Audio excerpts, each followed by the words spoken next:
Holy God, I speak to you in the name of the Father, the Son, and the Holy Spirit. Amen. Please be seated.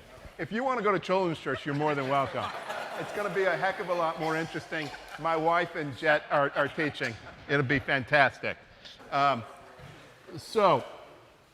right, we have this fantastic gospel with these 10 lepers that encountered Jesus. And you know, as I was reading this, I was thinking about the last month of my life, in which I had COVID, right? And one of the things that you have to have when you have COVID is you have to be isolated. You have to be quarantined, and you can't go out and be with other people. Now, for my wife, Cheryl, this was fantastic, right? She's an introvert. She was like, glory, glory, hallelujah. I don't have to deal with anybody. I have a reason that I cannot leave the house, right? For me, it was kind of like pulling teeth. I was like, oh my God, what am I going to do if I can't talk to people for like 10 days after I have all these symptoms? I might shrivel up and die, right? I've been banished to the outside of the community, and I wore nothing but torn clothes and disheveled hair. So, anyway, one of the things that you would think when you are sick is that you would have a sense of gratitude for the health that you had before and the health that you will have after, right? And I wrote lots of fancy things talking about how grateful I was for my health. But the reality is that the human condition in many ways prevents us from being grateful for the things that we have. When I'm sick, I'm upset with God that I'm sick. And when I'm healthy, I forget that God's even there, right? So I'm not thankful when I'm sick, and I'm not thankful when I'm healthy, right? And you would think that if you get sick, you'd be much better at being thankful for when you're not sick, right? Kathy is very thankful when she's not sick. Father Robert is grumbly when he is sick, and forgetful when he is well, right? So now we've got these 10 lepers, right?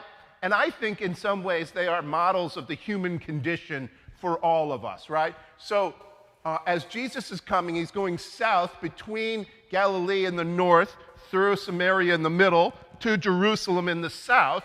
And he's in this in-between place between Galilee and Samaria. Jews in Galilee, Samaritans in Samaria, and we've got kind of this borderland in between, right? And so it's got Jews and Samaritans, right? And he's coming across. Now it says they approach him, the lepers approach him on the outside of the village, but they keep their distance because they are by law required to keep distance from the healthy people. And they have to announce their presence to people who are coming by, right? So they've been completely stigmatized, right? So their sickness has led to being isolated from the community and bearing the shame of sickness that comes with being isolated and shunned from everybody else, right? So they're not only physically sick, but they're also emotionally sick, and they're also communally or interpersonally sick because they're cut off. So there's all these ways that these lepers are kind of broken, right? And they yell out to Jesus. They yell out, "Jesus, Master, have mercy on us. Jesus, Master, have mercy on us." They kind of yell out the Kyrie to Jesus, right? Kyrie eleison. You know, they're yelling out the Kyrie to Jesus. Jesus, Master, have mercy upon us. Notice they did not ask Jesus to be healed. They asked Jesus for mercy. Now, once Jesus hears them cry out, he says to them, go and show yourself to the priest. You have been made clean. Now, Jesus does not say, come over here, I'll anoint you with holy oil, and I'll give you this great blessing, and you'll be healed. He says to them, Go and show yourselves to the priest. You will have been made clean. In other words, what he's saying to them is, when you get to the priest will be able to offer you a certificate or writ of cleanliness so that you can enter back into the community and be made whole again. Right? So the first thing that Jesus says in response to them is not, oh, come over here, I'll give you a very nice blessing, a really personalized blessing, and you'll be healed. He doesn't say that. He gives them a group sense of cleanliness. Now, it says, they all went their own way, and as they went their own way, one of the lepers, realized that he had been healed. Now, what's really interesting here is that word healed, iathi, are you listening, Soren? Right? Are you listening? Okay, iathi, right? That is to be healed physically by supernatural powers or grace, right? So specifically, it's not therapevo, which would be to be healed by medicine or therapy. It is to be healed by supernatural grace.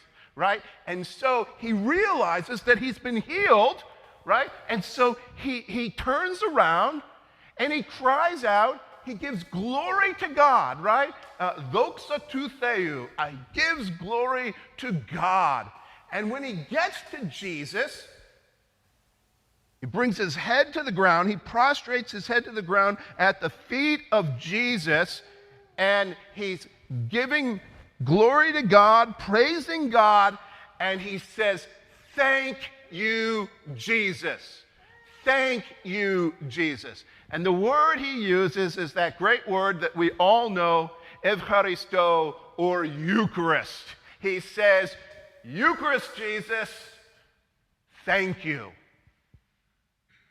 So, here's this guy who's been made clean, realizes that he's been healed by grace, and then he begins to glorify God, and then he humbles himself, and then he says thank you to Jesus. And Jesus' response is the great ironic, kind of facetious response. Whoa, whoa, whoa! Where are the other 9? I thought there were 10 of you. Why is there only 1? And this is the foreigner. Where did the others go? Of course, Jesus knows where the others go, right? When we get well, we forgot that we were sick in the first place, and we get on with business, and we start kvetching about something else. But this one guy comes back. Thank you, Jesus. And Jesus' response to this one man is this: get up, go.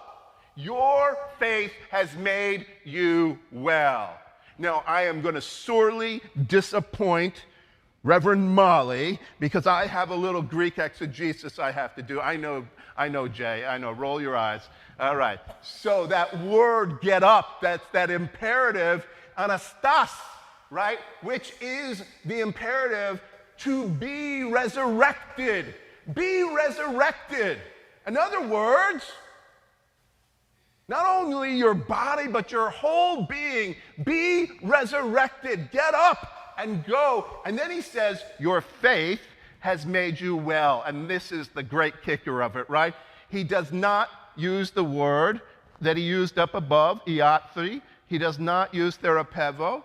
He does not use kalos. He uses sozo, which is to be redeemed, to be healed, to be delivered, to be saved, to be brought into right relationship with God.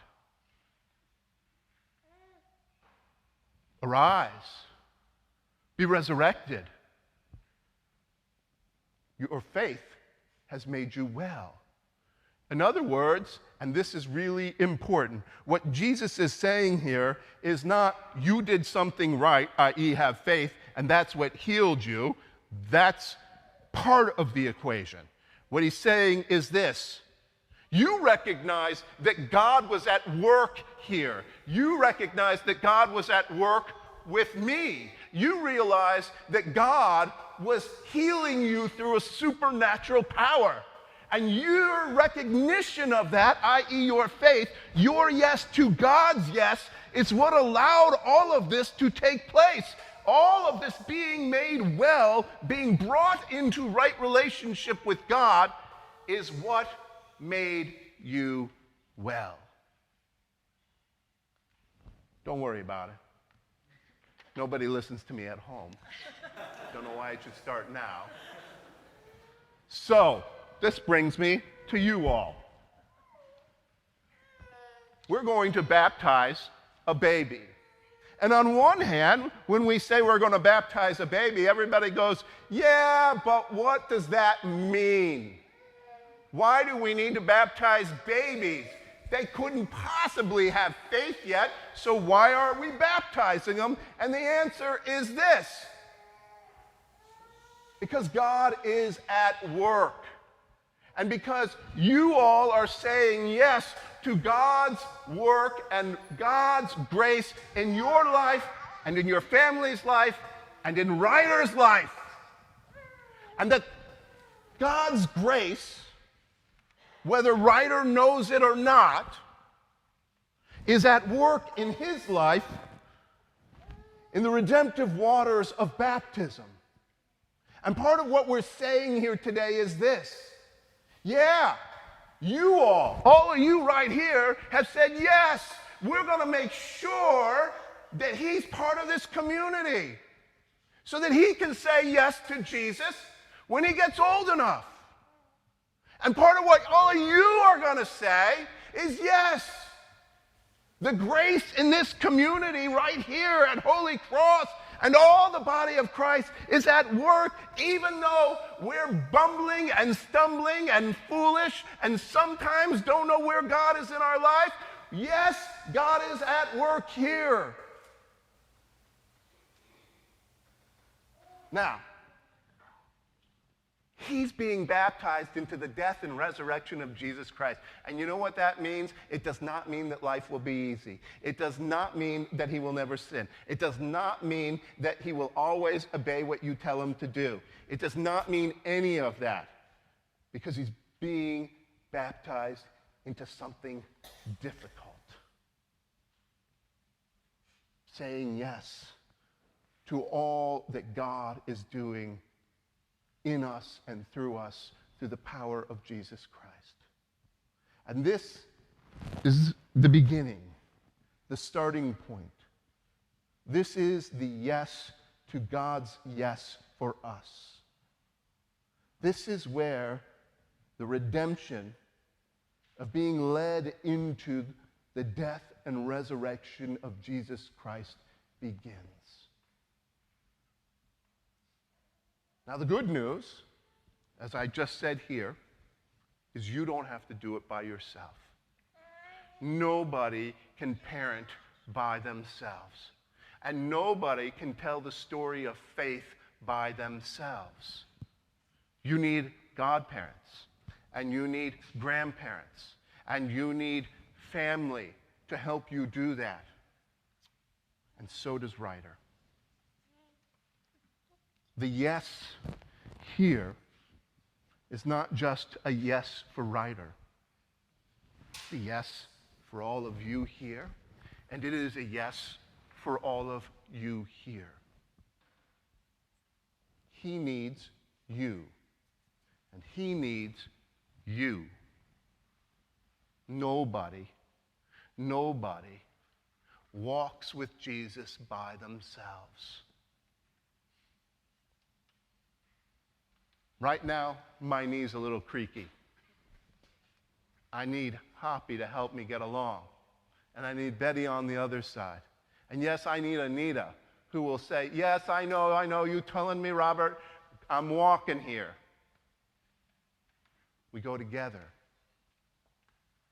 into the mystery of the death and resurrection of Jesus Christ, into the grace always offered to us in and through Jesus Christ.